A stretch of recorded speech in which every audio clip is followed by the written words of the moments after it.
So Manchester City beat Arsenal 3-1, a hat-trick from Sergio Aguero. Mark Lawrenson was alongside me on commentary. How impressed were you with City? I wasn't kind of massively impressed. I think obviously they scored early, which they did against Newcastle in midweek, but unfortunately got defeated that day.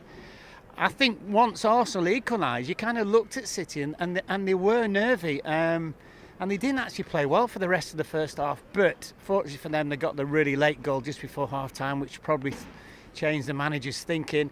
And then, in all honesty, in the second half, could have been anything like 3, 4, 5 or 6. And once the third one went in for Aguero as well, Arsenal basically gave up. The great thing for Manchester City is they've so many match winners. So even when David Silva's not on his best, even when Kevin De Bruyne is not fully fit, somebody else steps up. And there were a lot of good performances today, most notably by Sergio Aguero, his 10th Premier League hat-trick. You've seen them all, from Shearer to Henry to Fowler. Where does he rank? He ranks way up there. I think they're all a little bit different. You know, Shearer scored goals from kind of outside the box. Nearly all Aguero's goals are probably within 10 yards of the goal line, so that's the kind of striker that he is. But he's like all of them. They just have something. It's almost like they can sniff goals out. The movement's very, very good. Some are powerful, some score loads of headers like Shearer and all those kind of things. But Aguero's a kind of deft footballer, but he's very, very, very strong. But once he gets in the penalty area and he gets in front of you, he finishes. Anyone who didn't see this game and just sees the result will probably think Manchester City are back.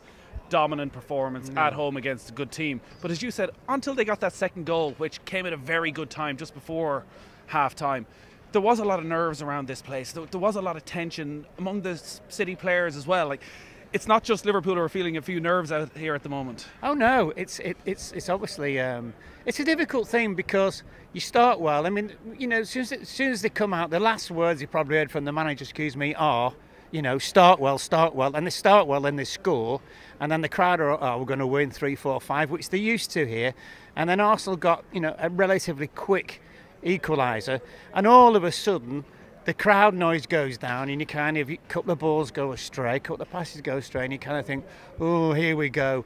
And to be honest with you, they didn't really look like scoring the rest of the first half. Fortunately, they did. It's one of those mental things. But I mean, the thing is that, you know, all the time that obviously they've come back today and they've won after the defeat by Newcastle. And, you know, you said about David Silva not playing particularly well. De Bruyne are obviously still looking for his touch a little bit, but they're all playing. And they're getting miles in their legs, and you know, they look to me like a team, if they get Mendy back as well, who really will seriously push on. And I would probably say they will go unbeaten from now to the rest of the season in the league. Really? Yeah, I don't think any team's going to beat them. I just think they've had this kind of big wobble over the last, I don't know, month, 6 weeks, 2 months. But I really seriously see them kicking on now. So would I take it from that then that you see City winning the league? No. I mean, you know, I still think that Liverpool can win it because of the points difference. But, you know, when I say unbeaten, they could draw 2 or 3 games. But I don't really see any other team in the league now actually turning City over. Right. Arsenal started the weekend in 4th. They're now down to 6th. Second half, like, it was just so flat. There were signs of a good structure, of maybe a good energy from them in the first half. But are they any better than they were this time last year? No. Still too many questions, not enough answers.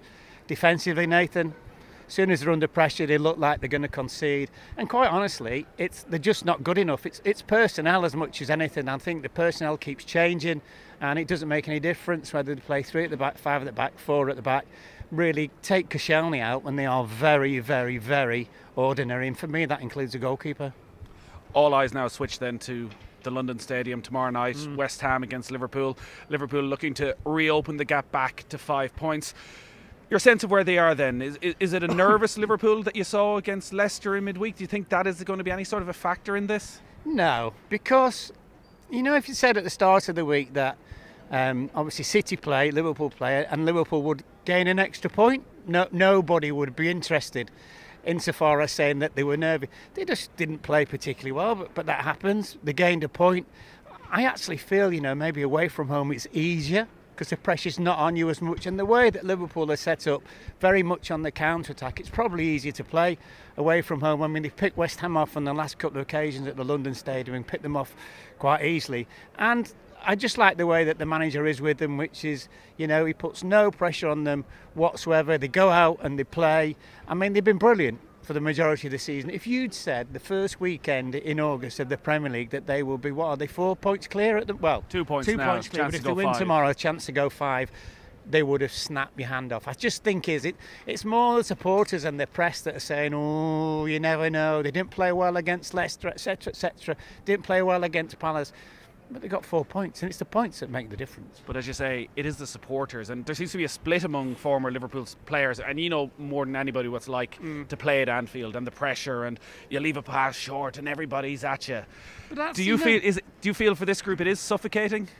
No, because the 3 players that got up front can just like score your goal out of absolutely nothing. And I think, you know, playing on that team must be great at the moment, especially playing in the back and playing in midfield, because basically if you do your job, keep a clean sheet and supply the front 3 with the ammunition, they'll probably beat most of the teams in the league. Well, they have done. Mark, great stuff as always. Thanks for joining us. Thank you.